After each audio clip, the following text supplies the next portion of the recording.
Hello and good evening. I'm Dan Rather, and many of you across this great nation have asked in unison, with Hillary Clinton and Donald Trump having so much airtime, when do the other candidates get their time to speak to America? Well, tonight you're finally going to get your chance to hear what they have to say, and I'll be your moderator in a special called Leading in Our Time, The Voices of the Unheard Candidates. Tonight, my special guests are two men who have decided to throw in their hats for the presidency this 2016 election. The first was the president at one time and apparently forgot that he can't run again. I am welcoming former President George W. Bush. Good evening, Diane. I'm happy to be here tonight. I am Dan Rather, not Diane Sawyer. Anyways, my second guest is someone who has written his own book and now believes he can write his way into the White House. I'm happy to welcome author and self-proclaimed technology enthusiast Baxter Langstrom. Good evening, Mr. Rather. Now, many people are unfamiliar with you, Mr. Langstrom. Tell us why the American people should vote for you.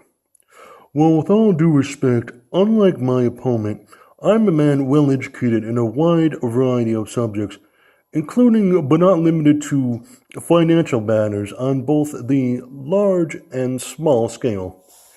Unlike some, when I say I can balance the budget, I say it with confidence because I'm a man of his word, and I don't make promises that I can't keep. Now, many at home might be wondering how it is that you believe that you are more qualified than, say, a former president of the United States. Well, for one thing, look how well everything turned out the last time Mr. Bush was in office. He created a program where no child, no matter how capable, would be reading or writing, along with every other subject, at the level that they should be, which failed miserably. He restarted a war that basically boiled down to a feud between a Middle East dictator and his father. And to top it off, you said it yourself, the man cannot run again, leading to my question as to why he's even here in the first place. Which, not to sound greedy or anything, but shouldn't this basically just be an interview between me and you? Again, I don't mean to sound greedy or anything. Your response, Mr. Bush? Well, first off, if I was such a screw-up like this man's trying to paint me to be, how did I get elected twice? Now, in regards to what he said about no child left behind, how was I supposed to know that, it wasn't going to work out the way it did? I just wanted to help the children of America.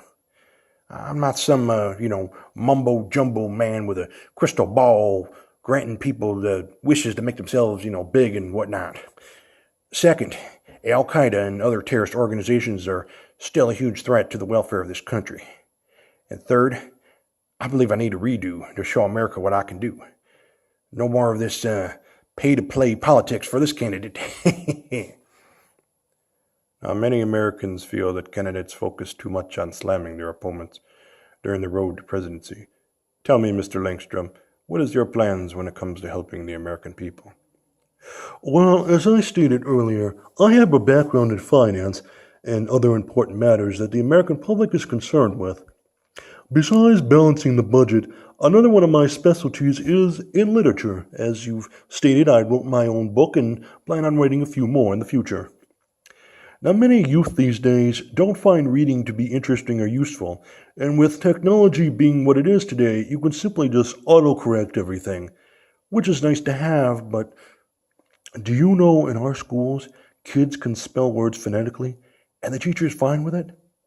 Now, other candidates would blame their political rivals, but instead, I just aim to make a change. Wait. Yeah. Do you see what this man's doing here? This guy just literally explained no child left behind. That's the issue with politics. One man thinks that he can do it better than the other, and when it doesn't go his way, he throws a little tantrum. Now, I'm not saying that the right person couldn't do what's needed to help, but we need the right candidate for that, which I believe is me. I'm George W. Bush, and I approve this message. Mr. Bush, this isn't a TV ad. You're being interviewed. Do you know that? Well, then, I demand a recount. I'm sorry, but hold on. I'm being told that due to lack of funding, this special will not air until after Tuesday, meaning no one will know about this until after the president has been elected. In that case, this has been Dan Rather, signing off. Good night, everyone.